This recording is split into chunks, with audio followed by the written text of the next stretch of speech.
Welcome to the Infowars Nightly News. I'm your host, Jakari Jackson. This is what we have in store for you on this Tuesday, November 27th, 2012 edition. Tonight, a new payment system allows you to pay your Discover card with your fingerprint. Then, experts study whether robots will exterminate humanity. All that and more coming up next on the Infowars Nightly News.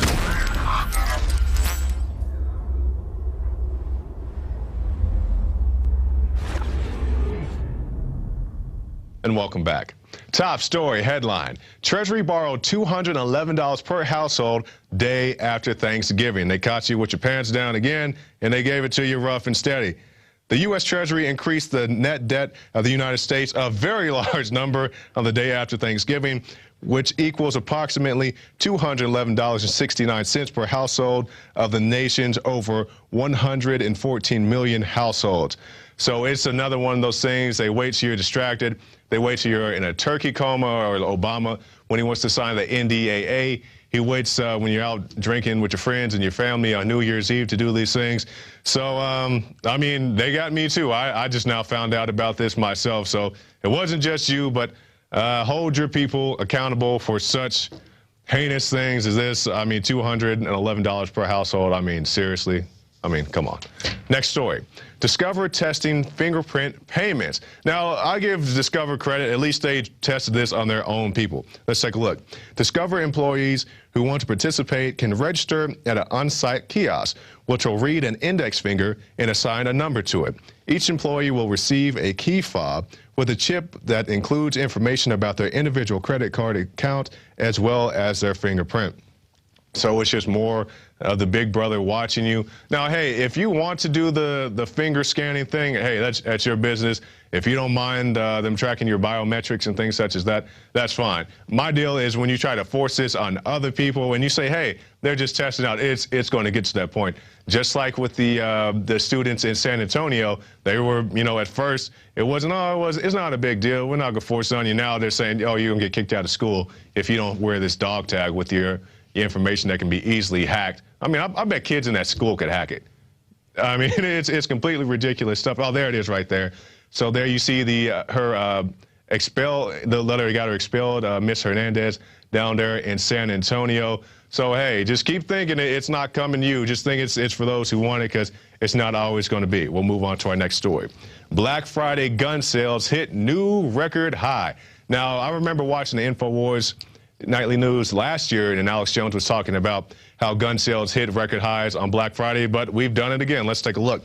Fueled by fears that the Obama administration will go after gun rights during a lame duck term, the FBI reported over 150,000 background check requests on Friday, a 20% increase on last year's record total of 120,000 checks.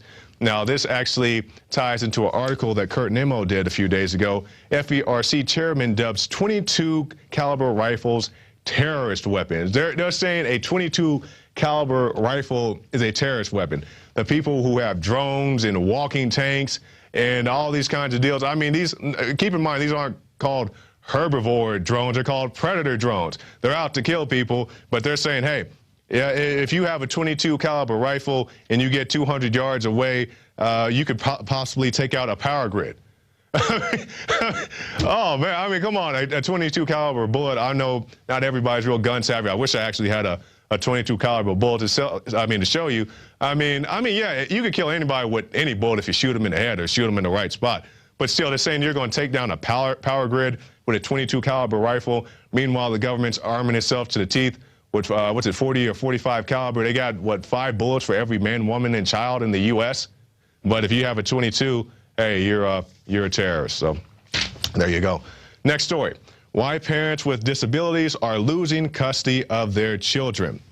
It was sickening that they assumed because we were blind we can't take care of her, said a family. This is a family story. And we'll go on here. 2/3 of state child welfare laws list some type of disability as grounds for removing a child from his home and allowing parental rights to be terminated.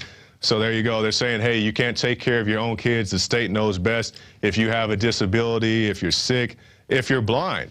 I mean, I think it's very ridiculous to say that a blind person cannot care for their own children when you keep in mind most parents don't watch their kids anyway. I mean, the mama's at the casino and daddy's at the strip club, and a little 12-year-old is raising the other two little kids. I mean, parents don't watch their kids anyway, so I'd rather have a blind parent in my home than a parent with two good eyes out somewhere else, not doing what they're supposed to do. They're too busy watching. I don't even know what shows are on anymore. Watching TV, watching SportsCenter. Nothing wrong with watching SportsCenter, but watch your kids too. And actually, I blew through that pretty quick. That was amazing. But that brings us now to our quote of the day. This one by Justice Scalia. There is nothing new in the realization that the Constitution sometimes insulates the criminality of a few in order to protect the privacy of all of us. That by Justice Scalia. And that's it for this segment of the Infowars Nightly News. Now we're going to go to a piece that Alex Jones did earlier today on the radio show. He had a chance to speak to John McAfee, you know, of McAfee Computer Antivirus Software. He had a chance to, state his claim on the Alex Jones radio show. So we'll throw it to that. But after that, stay tuned. We'll be back with two additional segments. We'll have a segment where I break down the use of autonomous drones and other killing robots, and also my interview with Climate Depot's Marc Morano. So let's go to that piece from Alex right now. And he's offering a huge reward to find out who really killed the person in Belize that they're saying he's the main suspect in. And, of course, he's the inventor of one of the most well-known antivirus software, John McAfee. And he worked for Lockheed until '87, then ventured into the antivirus business as one of the first people to, understand that was a obvious problem out there with the viruses. And he joins us now. Well, thank you, Alex. I'm really happy to be here. This breaks my boredom tremendously. I've been living in a very constrained environment for a while, so this is quite a thrill for me. Okay, where did it start? It started the last day of April of this year, when at 6 in the morning I was woken up to the sound of bullhorns, dogs barking, and gunfire, and got out of bed, stark raving naked, went out on my porch and saw 42 armed soldiers with automatic weapons in full riot gear storming my property. When I heard the commotion, I picked up a handgun, which I keep for protection. I put the handgun down on the step, went back inside, put my pants on, woke up my girlfriend. She got up calmly, got dressed, sat on the edge of the bed. I went outside, was grabbed by a bunch of people, slammed up against the wall, and told that they were there with a search warrant for an illegal meth lab, meth meaning methamphetamines. I was handcuffed, held in the sun for 14 hours without food and water. Well, at one point, I did ask for some water and some food for the people who were arrested with me. The soldier standing nearby said, "Do I look like a chef to you?" Indeed, he did not look like a chef, so it was my mistake. In any case, they hauled me off to the Belize City Jail. I spent 6 hours sleeping on a concrete floor and was finally released with no charges being filed. The following day, I asked for publicly an apology from the Prime Minister, who privately responded, "Who does he think he is?" to his close confidants. That was the beginning of my story. Since that time, I've had nothing but harassment from the authorities here. They've attempted to charge me with a variety of charges. The very first was running an antibiotics laboratory without a license. That didn't go very far, because what I was working on was actually a topical antiseptic, not an antibiotic, which we take systemically. And by the way, before this interview, I did some more research on you. They've had national TV shows here in the U.S. about the little laboratory you've got that's discovering things in the rainforest and patenting plant derivatives and things. So you're an entrepreneur down there, well respected, because I did a lot of research before we did this interview, and it really does look like they're targeting you. Why do you think they began to come after you? I have not played by the rules. The rules in Belize are, if you're a rich foreigner, you have to pay your dues, and you pay them to the higher-ups in the government, the high officials. I've donated about $7 million worth of gear to every aspect of the Belizean economy, the Belizean police force, to schools, to charity organizations, you name it.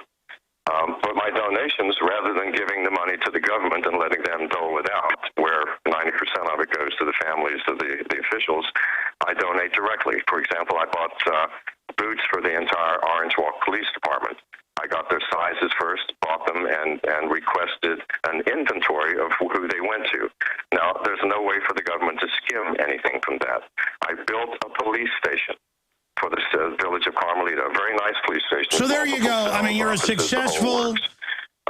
They did not like that because I should have given the government the money and let the government build the police station. So I'm not playing by the rules. I refuse to donate to either political party. The current party sent, just prior to the last election, just a few months before I was raided, by the way, an envoy demanding a large sum of money in exchange for which I would be treated very nicely. I ordered them off of my property. That was a serious mistake, foolishness. You can attribute it to my advancing age. But that was the beginning of my trouble.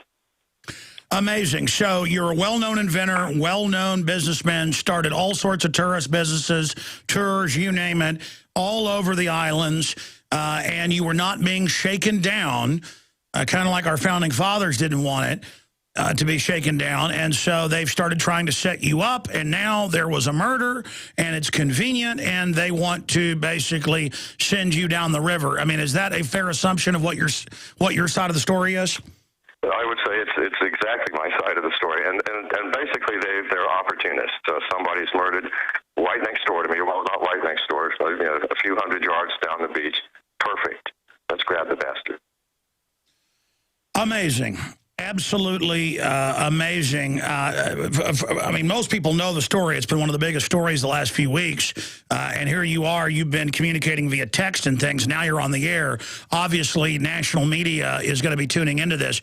A, what do you want to say to the national media? B, what do you want to say to the Belizean authorities? If you can call the CD operators that, what would you like to say to them as well? And then where do you want to see all this go? Okay, well, first of all, what I'd like to say to the national media is, number one, I'd like to make an apology to Jeff Wise, the intrepid reporter who has been bulldogging my ass for 2.5 years now for unknown reasons.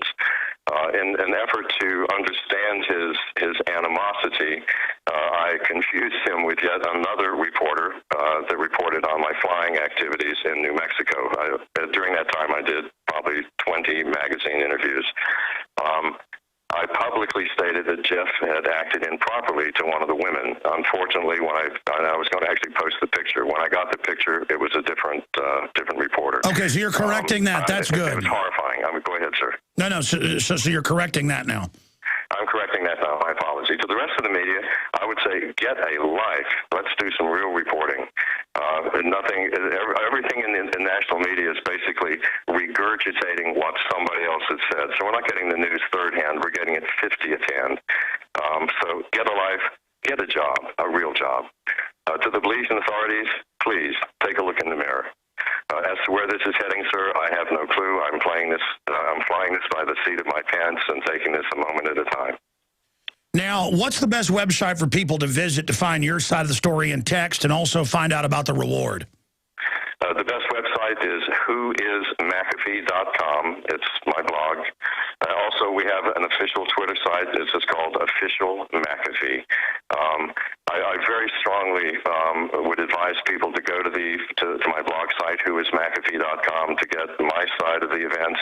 And also, 3 of my best friends have also been arrested on my behalf, unfortunately. This is the way they do it here in Belize. If they can't grab you, they grab your friends, your wife, if they can grab them, your children, and arrest them. They have been arrested and are being held in prison unjustly. On my website are all the email addresses that you can write to please demand their release. They have nothing whatsoever to do with anything. Well, again, sir, I want to believe you. You sound legitimate to me. I already knew who you were. I did some research.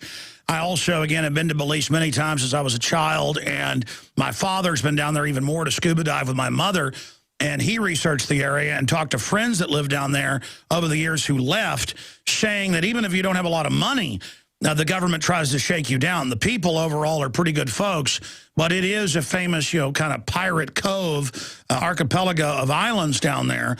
And so that's why I tend to lean towards believing what you're saying, knowing what I know about the so-called Belizean government that might as well have the Jolly Roger as their official symbol. But any other points you'd like to make on that front? And, I mean, obviously you don't want to get into how you're evading specifically, but first tell us about the reward. Okay, I've offered a $25,000 Belize reward for any information leading to the arrest and conviction of the real killer of Mr. Fall. That's obviously in my interest. I'm not doing it out of altruism. I don't quite believe in altruism, but I'm a man of my word. If someone provides information which does get the real killer, you will get the money. That's your first question about the Jolly Roger. Keep in mind, Belize was founded as a pirate colony. That's why I said that, yeah. And for 200 years, it had no flag other than the Jolly Roger. The British, when they took it over, didn't really take it over as a country. They were actually helping the pirates because the pirates attacked the Spanish galleons coming from South America that had to go right by the reef outside. And so Belize was a benefit to the British and continued to be a benefit up until the 1950s. And that's when England abandoned it. As with many colonies that England has abandoned, self-governance is not as easy as it first appears. No kidding. Continuing here, I could ask so many questions, and I will, but what else do you, I mean, obviously you're now just not writing on your blog. You've reached out to Infowars.com to speak to folks. Why did you reach out to us? I'll be really frank with you, sir. My advisor suggested it. This is the very first time I've had contact with your show, not because of disinterest, but because the bandwidth here in this country does not support podcasts. No, I understand. Okay, I just knew that you'd reached out to us. I mean, I'm surprised you have not asked about drug use. The famous blue light hoax that occurred earlier in the year, the intimidations that I am on a substance called MDPV. You've asked some very soft questions so far, sir. I would suggest moving to hardball. Okay, well, no, I mean, it's not that. It's just that we've seen all the demonization in the media, and so I always go with the little guy because it's better that 10 guilty men go free than one innocent man go to jail. So I kind of take the defense attorney position in life because I grew up seeing the system posing as good guys, generally being the bad guys. Now maybe my life experiences skewed me towards always being for the underdog. I just wanted to, since you contacted us, I wanted to give you a chance to basically lay out all your points before we got into any hardball questions, as you call them. All right. I think my points have been laid out, and I have appreciated that opportunity, sir. So, well, okay, let's get into standard media questions then. Where are you right now? How are you hiding now? How dare you kill that man? I mean, if you want those type of questions, you know you did it, McAfee. Just turn yourself in, it'll go easier on you. Come out with your hands up. Sure. No, seriously. How are you evading these guys so successfully? Okay, number one, I did not kill Mr. Fall. That's the most absurd allegation of my entire life. Number two, I really cannot say anything about where I am, how I've evaded detection, what I look like, or anything else. I apologize for being evasive, but by saying something on a show of your size, I know for a fact the Belizean authorities are listening as we speak. So please forgive me for my and listen, I was playing devil's advocate. I mean, obviously you are a innocent man until proven guilty, and I don't think you would do this. I don't think you'd go down the beach and kill somebody, when you have so much to lose. And I don't trust the Belizean authorities. But obviously people are wondering. Well, you told me off air, you just said somebody of, quote, your age who's been around certainly knows how to hide out. And I guess your point is, that you're streetwise. I am streetwise. The first half of my life was spent sort of on the streets. So 33 or 34 years ago, my life changed radically, hopefully for the better. When I stopped using drugs, I stopped drinking alcohol. I have not had a sip of wine, beer, or anything else in over 30 years. Neither have I taken drugs in that period of time. I will be honest, I have started smoking cigarettes again, which some people call a drug, and I will fess up to that. Why do you think they're claiming in the media? Yes, sir. Sure. And I also drink coffee, which contains caffeine, which if you have 4 or 5 espressos is a pretty speedy hit. But beyond that, that's the extent of my drug use. What would you like to see, best case scenario, them start a real investigation instead of just saying you did it? Well, However, it's not in the government's interest. If the real murderer is found, then suddenly this whole opportunity to remove McAfee as a major thorn in the government side simply disappears. Now, again, you've had national media in your lab. I've seen the newscast. You're very proud of what you developed. I mean, you've told the press that you believe it's when you came up with this tropical antiseptic that they wanted, or a topical antiseptic that they came after you. Well, at that point, obviously, had I continued and been successful, it would have been, a multi-billion-dollar company, and the government would want their dues. However, it became also clear that I am not a game player, not by the game that's played here, and that just pissed everybody off. It's just not the way the system works. The government allows you to do something, and in exchange, you have to pay up. I don't mind doing that if you want to do it in the form of taxes and tax everyone. I don't care how unjustly or how skewed it may be. But for someone to come and say, here, give me $5 million, that doesn't cut it. After you leave us in 5 minutes, you'll undoubtedly wish you would have said something. Let's say that now. What do you most importantly want to transmit to the Belizean authorities in their little greasy, tight-fitting police uniforms? I mean, I've seen the Belizean police. They look like something directly out of central casting of third world seedy people, but I'm not trying to be mean, but it is a fact. What would you like to say to them? I'm sure, but you know what? Maybe just because they're bad, I'm thinking you're good. I mean, how do we know? No, and I wouldn't do that. I wouldn't even say they're bad, sir. I think by and large, the Belizean police are decent people. They get paid the equivalent of less than $1 an hour. And they're expected to do work that puts their life in danger. It isn't the police itself. It's the bureaucracy that supports them and controls them. It's the higher-ups that use the police for their own interests, to usher their drug deals and protect their own interests rather than protect the public. So you don't think there's any narcotics? Don't think that I am bashing the Belizean police as a people. I'm bashing the higher-ups in the government for their outrageous selfishness and greed. Are you related to Rob Zombie? Am I what? Rob Zombie, the rock and roll star. You look a lot like him, or he looks like you. You're not really his... I don't think I'm related, but then, much in my family background I don't know about, so who knows? You're not really his father, are you? God, I hope not. I'm just joking. I'm going to stop right now. Well, listen, it's really interesting talking to you. What do you know about the New World Order, the global government, the NSA spying on people, the cancer viruses and the vaccines? Ever heard about that? Of course. Well, there is a New World Order. We all know that, but I think that I would point my finger first at the global press, not yourself, sir. I'm talking about the classical press that is interested in making money and making it as quickly as possible and making it through sensationalism and perversion of the facts. I think that we first get our ideas from what we see on television and what we read in the press.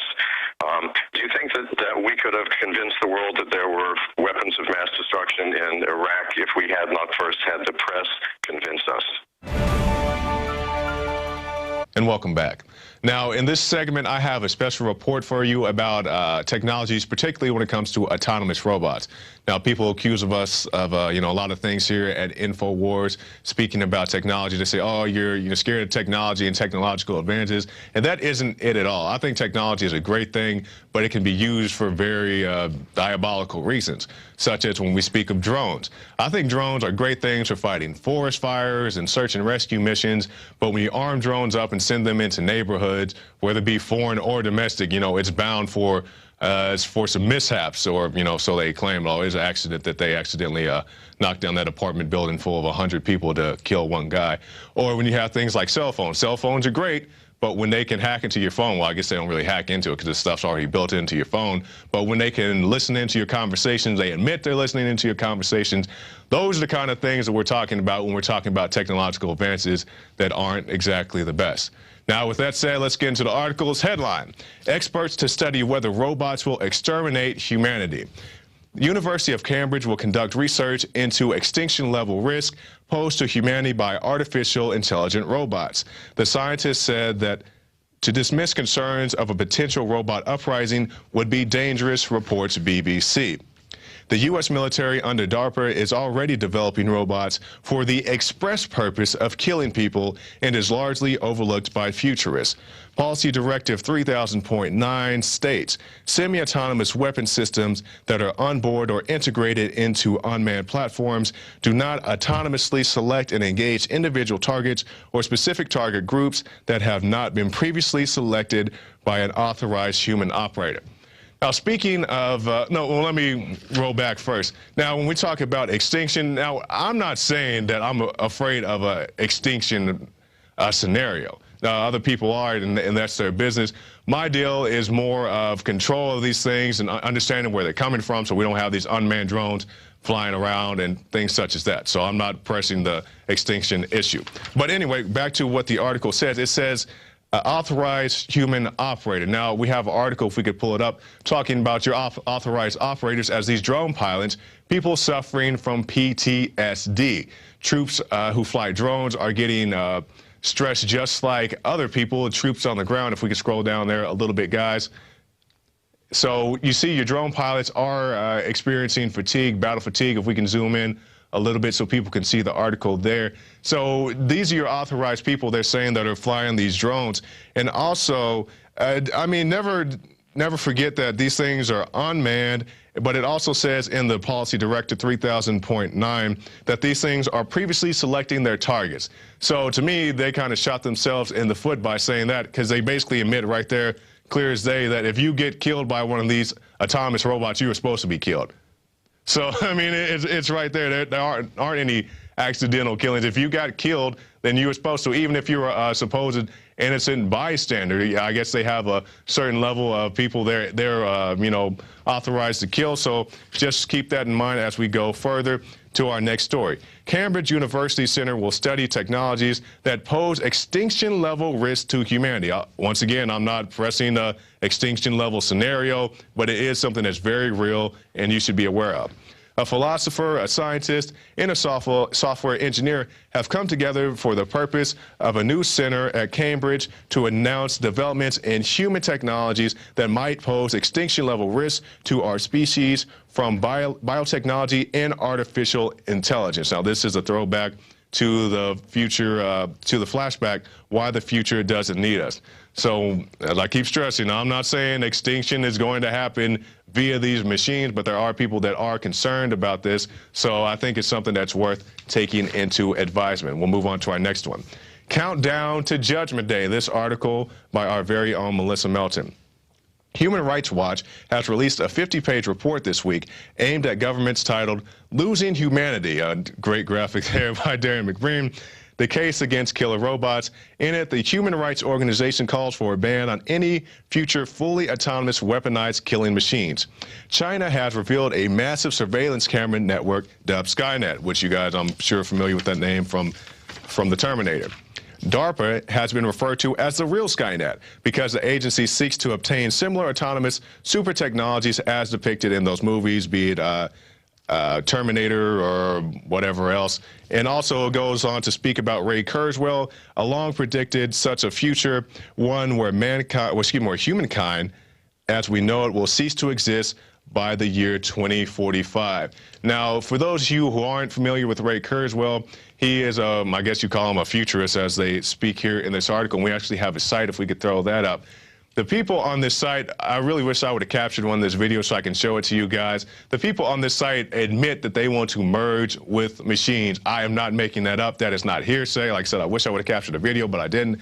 But go on here. You can listen to these people themselves say they want to merge with machines. And I'm not talking about pacemakers and artificial limbs for soldiers and stuff like that. I mean, these people want to become full-on cyborg, Iron Man type men running around. And it's their own plan. So go to that site. You can see all these guys, I'm sure, very well accredited doctors and such. So go there and find out what they have going on, and we'll move on to our next one.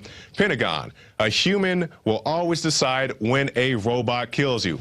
There it is, right there. So just like I pointed out in the early article, they're saying that nobody's going to die, even if these are autonomous robots. They've been pre-programmed to target various people, individuals, and I guess they have an acceptable rate of loss because definitely civilians and innocent bystanders do get killed, as we pointed out. Pakistani minister said about 80% of the people killed in Pakistan from drone strikes were innocent civilians. So, I mean, it's a completely ridiculous thing. Definitely be aware that all these things are going up. And actually, if you guys could pull up that last article so we can show our viewers here, the Pentagon doesn't trust its own robots.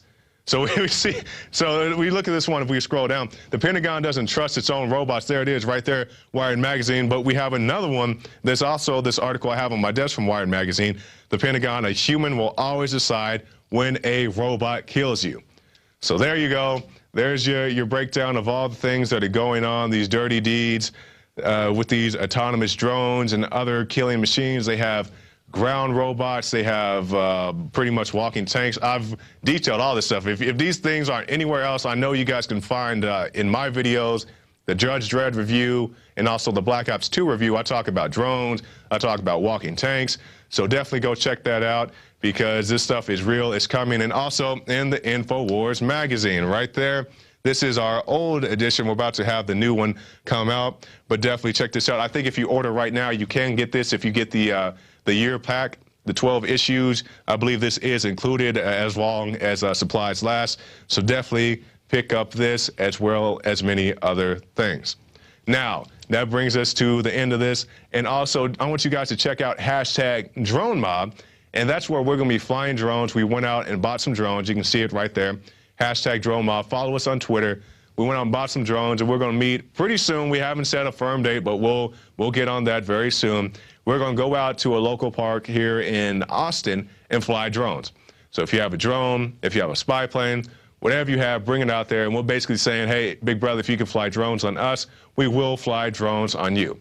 So there you go, a very informative piece speaking about the dangers of drones that you can give to your friends and family. Tell them to check out this video. A lot of great, cool, distracting graphics and I had to fight against to stay on task. But anyway, we're going to go to break, and we'll come right back with my interview with the new godfather of climate denial, Marc Morano, speaking about all things climate. And welcome back. Our guest tonight is Marc Morano. He is executive editor and chief correspondent for ClimateDepot.com, and he was recently dubbed the godfather of climate deniers. Definitely want to talk to him about that. He joins us now via Skype. Thanks for joining us, Marc. Hey, thank you. Happy to be here. All right. Now, Marc, you sent us this article by, I guess it's a blogger, Tom Nelson, and the headline is, UN Climate Hoax Chief Talks Openly About Bad Weather Preventing. Now, what is that all about? Well, what's happening right now, there's a UN conference going on in Qatar in the Middle East.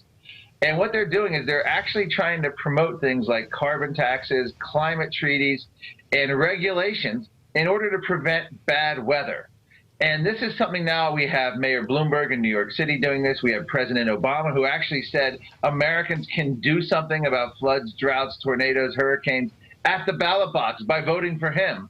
We've reached an age, I like to say it's a primitive age, very similar to medieval witchcraft, where people think we can control the weather through acts of government. In the case of the medieval witchcraft, they thought you could burn witches at the stake after you had bad crops or crop failure or unseasonable weather or bad storms.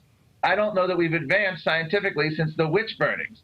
And now to have the United Nations climate chief come out and talk about openly about how we can prevent bad weather from happening through taxes and regulations, this is a whole new low of global warming activists. And it's the same, the UN climate chief, Christina Figueres, if I'm saying her name correctly, is seeking, and this is an exact quote, a quote, centralized transformation that is going to make life for everyone on the planet very different. And she goes on and talks about a centralized policy perspective that's going to transform our way of life. And they've openly called for global governance. They've openly called for global carbon taxes. This, make no mistake about it, that's what the United Nations conference is about. It's not about science. It's not about global warming. It's about centralizing their power. And now the difference is, in 2012, they're talking more and more openly about it. Al Gore in 2009 said the climate bill in the United States was the first step toward global governance. And so this is it's a continuation of that. They're now openly admitting their goals. Okay, now you talked about many things that I wanted to talk to you about. Let's start with carbon. Now, as far as this climate change, global warming, whatever they want to call it, I believe they switched from calling it just simply global warming to climate change because we've seen the planet get hotter and colder at various points in time. But as far as carbon, as far as their side, the Al Gore side, what role does carbon play as far as climate change? Well, that's a very good question. Here's the bottom line. There are literally hundreds of factors that influence global temperature. Everything from tilt to the Earth's axis, to ocean cycles, to water vapor, to methane, the solar system, clouds, the sun, volcanic emissions, carbon dioxide. And what happens is that somehow in the late 1980s, there was a concerted effort when the United Nations formed this panel to try to blame carbon dioxide, not just as one of the hundreds of factors that contribute to climate change and to the global temperature, but as the driver, the tail that wags the dog, if you will. And there's no science that can support that contention. And what's happened since then is they've come out, and we've had 16 years of no warming, according to the latest data. That's one point. Secondly, they tried to claim modern temperatures were unprecedented. Well, now we have multiple peer-reviewed papers showing the medieval warm period was warmer than today, without benefit of our coal plants, of our SUVs, of our modern way of life. So nothing unprecedented has happened. Carbon dioxide may be a player in climate, but it's probably a minor player, and you can't distinguish the effects from natural variability. That's what the science is showing. And that's what the science is showing across the board, whether you're talking about sea level, Mount Kilimanjaro, polar bears, global temperatures, even the Arctic ice, which is their poster child. You know, NASA admitted that was a huge cyclone storm that broke up the ice this year, and it actually had recovered somewhat from its lower point in 2007. And we're also showing the Arctic ice was as lower at different points during the 20th century. Meanwhile, the South Pole, the Antarctic, has been growing. So if you look around the globe, nothing alarming is going on, but they'll come out and tell you it's worse than we thought. And they say that because as there's nothing alarming going on, they ramp up scarier and scarier predictions of 50 to 100 years from now. And then they say it's worse than we thought because our predictions are scarier than we thought earlier. And so it's a silly game they play. But the bottom line is we have major scientists reversing themselves. People like James Lovelock, who was a huge global warming alarmist, said there would only be a few breeding couples left in the Arctic in 2007. Fast forward to 2012, he's now saying they don't have the physics worked out. This has become a religion. Al Gore is wrong. So they're losing major scientists on their side. Exactly. Now, we just had an article up on the screen. Now, I don't know about global, climate change all around the world. I can just speak for what I've personally witnessed, and I have an article here from my hometown. We'll put it on the screen for our viewers. This is from my very own Tulsa World, and it says new Tulsa weather records again. Now, this was from earlier this year where it talks about high temperatures. It says Tulsa's highest temperature skyrocketed to 112 degrees. Now, although to say that it is climate change, and yes, the planet is getting hotter, we have another article right here. This was from 2011. So we go from 2012, where we had the highest high of 112 degrees. But in 2011, in my hometown, we had the highest snowfall, which was 26.1 inches. And the previous record was 25.6 inches back in 1923. So we're saying that you can't have one and ignore the other. They're saying that the planet's getting warmer, it's getting hotter, but they're completely ignoring the other side when we see, yes, it may have peak periods of heat, but we also have peak periods of cold, because it doesn't really snow that much in Tulsa, Oklahoma. Yeah, what they will say now, and Al Gore has said this, the New York Times has gone, whenever we have a blizzard record cold, they now say that's consistent with global warming. That's extreme weather. In fact, what they've done is they're trying to declare 2012 a year of extreme weather. Why? Because we had a lot of mild days in March. A lot of people went out and said, hey, this is great weather. Well, guess what? That's now, according to the United States government, extreme weather that's going to be classified as dangerous extreme weather. It's silly. In terms of the heat wave, yeah, we had a hot summer in parts of the United States, the continental United States, and at least most of the continental United States. And the United States makes up about 2% or less than 2% of the Earth's surface. At the same time, we were having this heat wave. This is global warming. This is an indication of global warming. South Africa was having record cold. Other parts of the globe and Australia were having a record cold or really cold winter, breaking records in South America. So the bottom line is you can't look at 2% of the globe or less, make extrapolations, try to say it fits your theory. The problem we have now is they literally have studies predicting more snow in the winter, predicting less snow in the winter, predicting more drought, predicting more floods, predicting less drought. So no matter what the weather event is, they can claim, hey, we predicted it. That's called unfalsifiable. You can't falsify the science because they're covered no matter what they do. That's why I call it climate astrology, or we call it tabloid climatology. This is like a fortune teller where they give out all these different scenarios, and a stopped clock is right twice a day. So what's happened here is no matter the weather event, they claim it's consistent. When you say global warming will cause many bad things, and then guess what? Many bad things happen. Well, Exactly. Many bad things happen no matter what. But now it fits their theory. That's not science. That's bias, confirmation bias. And it's gotten to the point where it's silly. You hate to even have to argue, but people are actually gullible, and there's true believers out there that actually believe. They'll say things like, this isn't the climate I grew up with. Well, you know what? The climate's always changing. If you lived in the Arctic, it was as warmer in the 1930s and 40s as it is now. Then they went through a 40-year cooling period. Then they warmed again. What's your point? The climate never stays the same. So the idiotic statements like, I've never seen weather like this. Well, it's like, well, right. How old are you given the Earth's history? It's just silliness. But this is their new argument because they've lost the argument on CO2 being the dominant driver of man-made global warming. They've lost the argument on sea level. They've lost the argument on a whole host. In fact, on my Climate Depot, my website, I have a report on the A to Z, how their predictions are failing. The real-world data is defying the man-made global warming movement. Now, as far as you're being dubbed the godfather of climate change skeptics, how did that come about, and how do you take that? Do you take that personally? What are your thoughts about that? Well, you know, it's funny. I'm Italian, so they like to use those kind of ethnic stereotypes. But the bottom line is I take it as a backhanded compliment. This was a smear piece on me in a German magazine called Die Zeit, or however you say it, D-I-E-Z-I-D-E-I-T. And my German's not very good. And they did a butcher job. I mean, they mixed up the timeline of when I worked in the Senate Environmental Committee. They had me bringing in Michael Crichton before I even started in the committee. They made up stuff about where I live, about, even down to the garden in my backyard. They tried to get it very personal, came up with just absurd stuff. So I'm having fun with this.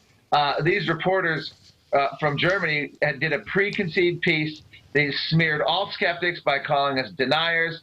And they're basically trying to say that we're lavishly funded, which is the biggest joke you could ever imagine when you consider the United Nations, foundations, the U.S. taxpayer dollars, international world governments, all going to support man-made global warming, not because it's science, but because it gives politicians more control, more levers of regulation. It gives the international bean counters a chance to control our lives. That's what they're after. That's what this movement is about. It's a political movement, not scientific. So this German magazine, I take it as a compliment, called me the godfather of climate denial, in their words, which conjures up, of course, Holocaust denial. They like to do that to try to smear us. Right. Is backfiring on them, and we're having a lot of fun with it. Oh, great. Well, I'm glad you didn't take it personal. Now, talking about your funding, they say that you're overfunded and you got all this money rolling in. How much money does Al Gore stand to make if these things go through, these carbon taxes? Well, here's the interesting thing. Al Gore, back in 2007-8, before Obama was elected, would go around and say, now, these are the companies. He did his PowerPoint. These are the companies I would invest in, that I am investing in. All these renewable energy companies and electric car companies. Guess what happens? Obama wins in 2008. Secretary Chu comes in, and guess what? I don't know the number, but I think it's about $2.5 billion of federal taxpayer stimulus dollars went to companies that Al Gore touted and was involved in and had connections with or was on the board with. Al Gore went from less than $2 million net worth when he left the vice presidency to now more than $100 million. He's called the world's first carbon billionaire. He's on his way to getting there. So that is one angle. One United States Department of Agricultural farm grant to study how farm odors contribute to global warming of $20 million exceeded all the money that ExxonMobil was ever accused of giving to global warming skeptics, something like $16 or $18 million. And so what has happened here, Al Gore alone pledged to spend $300 million promoting man-made climate fears. The U.S. government has spent tens of billions of dollars in research, and more than that when you look at all the stimulus and all the money they put into things like Solandra and electric car companies and wind, all these companies that have gone belly up all to save us from global warming, allegedly save us. Exactly. We have an article right here. This is from the Daily Mail. Climate change deniers will be despised just like racist of the day. Yeah, I'm sure you heard this, Al Gore saying that climate deniers are the new racists, which I don't know how he can claim such thing. I don't think anybody's ever been lynched for, you know, denying climate change or whatever else. We also have another one here from Al Gore. Al Gore's profanity-filled rant against climate change naysayers. It seems like he's kind of cracking up over this. He is. Now, here's what's going on with Al Gore. This is an amazing transformation. He went, of course, from losing the presidency to relative obscurity, to then rising again with his film, wins the Oscar, wins the Nobel, and then he thinks he's riding high, he thinks they're going to have a climate bill, he thinks they're going to have a UN treaty, and then everything collapses under the weight of the ClimateGate scandal, the science being exposed back in 2009, 2010, and then President Obama never showed that much interest in UN treaties and never even pushed the climate bill. So a lot of the environmentalists are mad at him for not pushing more. But Al Gore now is reduced to doing internet telethons claiming every weather event is linked to man-made global warming. And the last one he did just a few weeks ago didn't even garner any media coverage in the usual suspects of the media. Al Gore is being ignored by the liberal mainstream media now, and that's got to be devastating to him. He's still got a boatload of money, and he's still, and I don't argue that Al Gore is necessarily motivated by money. He is a true believer. He's an ideologue. This is what he does, and I think he's also a very shrewd businessman, and he knows how to channel billions of dollars into his companies, and he's obviously very wealthy. But in terms of his political impact, he is falling off the map in terms of politics. Now, as far as those who may be on the fence, they hear what you say, they hear what Al Gore says. What would you say to somebody who's, straddling the fence trying to find the right and true information? Well, I would say go to climatedepot.com. That's my website. I was in the former staff of the U.S. Senate Environment and Public Works Committee, and I was author of the 1,000 Scientists Dissent. We started the first counter assault. I worked with Senator Inhofe from Oklahoma against Al Gore back in 2007. We started collecting the names of skeptical scientists from around the world. I mean, we had people like Al Gore, the head of the United Nations Climate, telling people there were only a dozen skeptical scientists in the world. There were as many as there were people who believed the Earth was flat. So that enraged all these scientists. They came out and they started contacting the United States Senate, and we put this report together, and we came back. So what I would argue is go to Climate Depot, read the material. I link to both sides. I have Al Gore articles. I have articles from global warmists like Think Progress and Real Climate. You can read both sides. But start looking at the data, I would tell you, and even the government sources that are so bought and paid for by this. We have NASA run by James Hansen, a global warming scientist who's been arrested 2 or 3 times protesting energy pipelines. He's actually been handcuffed by police and hauled off. This is how strongly he believes. James Hansen endorsed a book calling for the deindustrialization of the United States, a book that called for raising United States cities and leveling dams. This is our lead scientist at global warming at NASA that keeps our temperature data. So much for disinterested scientists. Once you scratch the surface of this, you will be shocked and amazed at how science has virtually nothing to do with this entire movement. Exactly. Closing comments, Marc Morano. Well, right now, the United Nations is meeting in the Middle East, in Qatar, or Qatar. I always say Qatar. I guess it's now called Qatar. And they are going to be trying to resurrect, now that Obama's won re-election, resurrect a global treaty and a global carbon tax. The real threat Americans face, and they won't even see it coming. We were able to stop Congress from passing a ridiculous climate bill. But right now, Obama's EPA is poised to start regulating everything that Congress refused to do. They're going to regulate behind the scenes, an unelected bureaucracy, start regulating carbon. We inhale oxygen, we exhale carbon dioxide. And what's going to happen is the EPA behind the scenes is going to be shutting down coal plants, putting on fines, regulations. Oh, that's not behind the scenes. Well, what I'm saying is it's not going to be a vote of Congress. People aren't going to be aware of it initially. It's going to start happening. We're going to look at, as President Obama openly said, your electricity bills will necessarily skyrocket. That's one of the promises he will keep.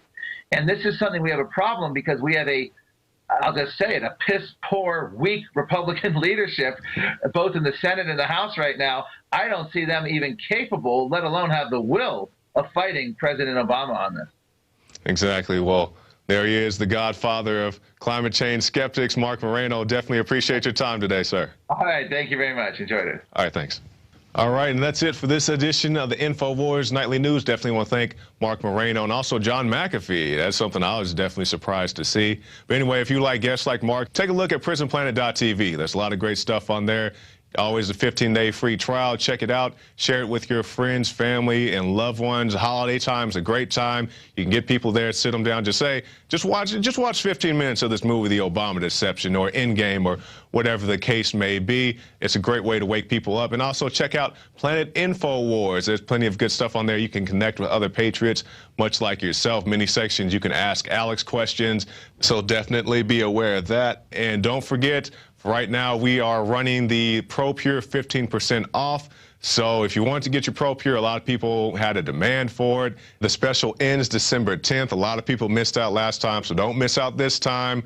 Get your ProPure now, 15% off. We even got them here at the office. Melissa just bought one. I'll get one myself, so definitely make sure that you don't miss out. I'm Jakari Jackson for the Infowars Nightly News, and we'll see you next time.